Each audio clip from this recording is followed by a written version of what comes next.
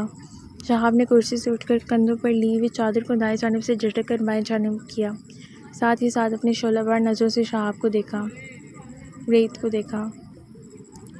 جائیں۔ ریت نے ہاتھ سے دروازے کی جانب اشارہ کر کے اس کی اچھی خاصی تذلیل کی۔ یاد رکھنا، اگر وہ تمہارے پاس ہی برآمد ہوئی تو اچھا نہیں ہوگا۔ جاتے جاتے بھی وہ اسے دھمکی دیے بنا نہ رہا۔ وہ میرے پاس اگر ہوتی بھی تو کبھی تم جیسے درندے کو دیتا بھی نہ۔ ریت نے اس کی شربار نظروں میں اپنی سرد نظریں گاڑی۔ راستہ اس طرف ہے۔ وہ منہ چکا کر دوبارہ اسے آفس سے جیسے دفان ہونے کا اشارہ کیا۔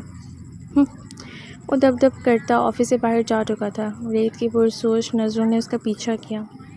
وہ یہ نہ کہہ سکا کہ اگر وہ تمہاری بیوی ہے تو پھر تمہارے پاس اس کا موبائل نمبر ہوگا، فون کرو، یا اگر موبائل نہیں اٹھا رہی تو فون سے ٹریس کرو۔ کچھ تو گڑبڑ ہے۔ ریت نے آنکھیں سکیڑیں۔ کیا بات ہے؟ جب سے آئے ہو پریشان لگ رہے ہو۔ شمس شام ڈھلے گھر پہنچا، تب سے رات سونے تک وہ گمسم تھا۔ روزانہ کی طرح نہ کسی سے بات چیت کی، نہ ہی کھانا صحیح سے کھایا، ایسے جیسے کسی سوچ میں ڈوبا ہو۔ سمیرہ کب سے نوٹ کر رہی تھی، مگر منظر مطیبہ کے سامنے شمس کو ٹوکا نہیں۔ تم کیسے میری رگ رگ سے واقف ہو جاتی ہو؟ شمس نے چارپائی پر لیٹے لیٹے ہی ہولے سے مسکرا کر پوچھا۔ بازو موڑ کر سر کے نیچے رکھا، چہرہ دائیں جانب کیے سمیرہ کو دیکھا۔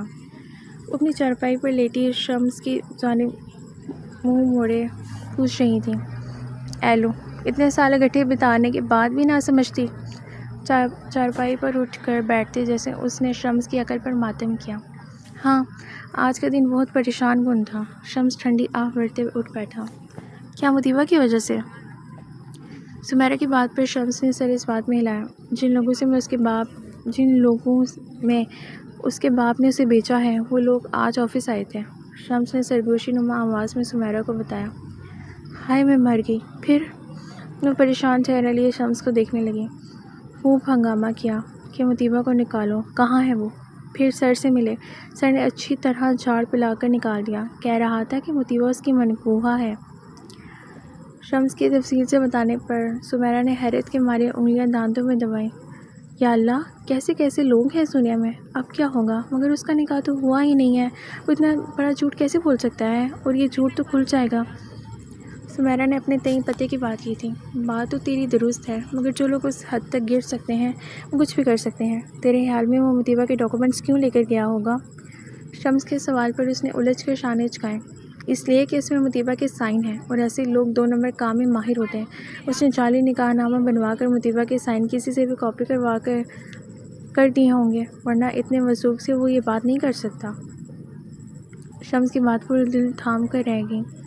میرے اللہ، لوگ کس قدر شیطانی دماغ والے ہوتے ہیں۔ بھلا بتاؤ، بچے نے کیا قصور کر دیا جو یوں پیچھے پڑ گئے؟ بس ایسے لوگوں کے دماغ کا ہم کچھ نہیں کر سکتے۔ مجھے جو اصل پریشانی ہے وہ یہ ہے کہ اگر اس کے پاس مطیبہ کا فون نمبر ہوا تو اسے ٹریس کر کے کہیں یہاں تک نہ پہنچ جائے۔ سمیرہ کو اب اس کی اصل پریشانی سمجھ آئی۔ اور میں اور تم ایسے لوگوں کا مقابلہ نہیں کر سکتے۔ شمس نے مزید کہا، تو کیا ہم اس بچی کو گھر سے نکال دیں؟ ایسے کیسے کر سکتے ہیں؟ سمیرہ کو اس کی بات ناگوار گزری۔ ارے بھلی لوگ، میں نے یہ نہیں کہا کہ میں اس کو یہاں سے نکال دیں، مگر مجھے ایک خیال آیا ہے کہ میں کیوں نہ اپنے صاحب سے یہ بات کروں۔ یقیناً ان کے بہت اونچے لوگوں سے روابط ہیں، وہ کوئی نہ کوئی حل ضرور نکالیں گے۔ شمس کی بات پر وہ سوچ میں پڑ گئی۔ اور اگر تمہارے صاحب نے نہیں، اتنے سالوں میں ان کے ہاں نوکری کر کے اتنا تو اندازہ ہو گیا ہے کہ وہ مددگاروں کی ہمیشہ مدد کرنے کو تیار رہتے ہیں۔ شمس کے یقین بھرے انداز پر بھی سمیرہ شش و پنج میں تھی۔ چلو پھر اللہ کا نام لے کر کل بتا دو، میں بھی اللہ سے دعا مانگوں گی کہ اس بچے کے حق میں جو بہتر ہے وہ کر دے۔ سمیرہ ٹھنڈی سانس بھر کر لیٹ گئی۔ شمس بھی دل میں تہیہ کر کے لیٹ گیا۔ میں ایسے نہیں چھوڑوں گا اسے۔ شہاب واپس آ کر غصے سے ادھر سے ادھر پھرتے ہوئے بڑبڑا رہا تھا۔ ابے، میں تو کہتا ہوں دفع کر اسے۔ کون سی ایسی حور پری ہے کہ تو اس کے لیے پاگل ہوا جا رہا ہے؟ اس کے دوست نے اس کے کندھے پر ہاتھ رکھ کر اسے سمجھانا چاہا۔ ارے ہٹ، مجھے چہروں سے کوئی سروکار نہیں ہے، مگر مجھے جو چیز تیش چلا رہی ہے وہ ناکامی ہے۔ میں کبھی کسی کو حاصل کرنے میں ناکام نہیں ہوا، تو اس غربت کی ماری نے مجھے کیسے اتنا بڑا دھچکا دے دیا؟ دوست کا ہاتھ کندھے سے بری طرح ہٹاتے، ایک ہاتھ کا مکہ دوسرے پر مارتے اس نے دانت کچکچائے۔ اور اس کا باس دیکھنا، وہ کیسے مجھے آنکھیں دکھا رہا تھا۔ میری دہشت سے لوگ کانپتے ہیں، منٹ میں اڑا کر رکھ دوں میں ایسوں کو، مگر وہ مجھے لاک اپ میں بند کروائے گا۔ شہاب کا غصہ رعیت کی باتوں سے کسی طور بھی کم نہیں ہو رہا تھا۔ یار، میں صرف اتنا کہوں گا کہ یہ اتنی بڑی بات نہیں ہے کہ تو اس کے پیچھے پڑ جائے۔ ہاں، مگر ایک بات تجھے ضرور باور کرواتا چلوں۔ رستم کے خاموش ہوتے ہی شہاب نے سوالیہ نظروں سے اسے دیکھا۔ جب انسان کی کم بختی آئی ہو نا، تو ایسی ہی چھوٹی باتیں وجہ بنتی ہیں۔ اس کی بات پر شہاب طیش میں آ کر اس پر ہاتھ اٹھانے ہی والا تھا کہ اس کا ہاتھ ہوا میں معلق رہ گیا۔ زبان سنبھال کر بات کر، وہ رستم پر آنکھیں نکال کر بولا، اور تو اپنا دماغ سنبھال کر۔ استہزائیہ مسکراہٹ اس پر اچھالتا ہوا شہاب کے اڈے سے باہر نکل گیا۔